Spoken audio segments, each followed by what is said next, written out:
முருகனின் 6 படைவீடுகள் பற்றி அனைவருக்கும் தெரியும். ஆனால் ஒரு பெரிய சந்தேகம் பலருக்கும் இருக்கும். சூரபத்மனை போரில் வென்றது திருச்செந்தூரில்தான்.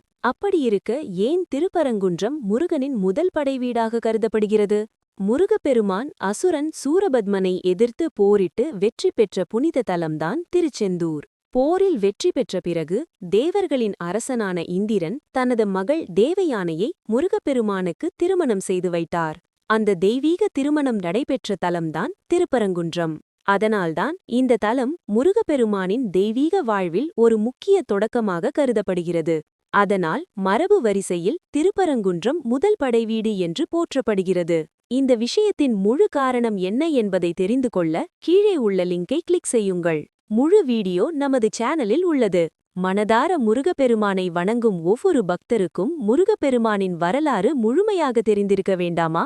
ஓம் சரவணபவா என்று கமெண்ட் செய்து முருகப்பெருமானின் அருளை பெறுங்கள்.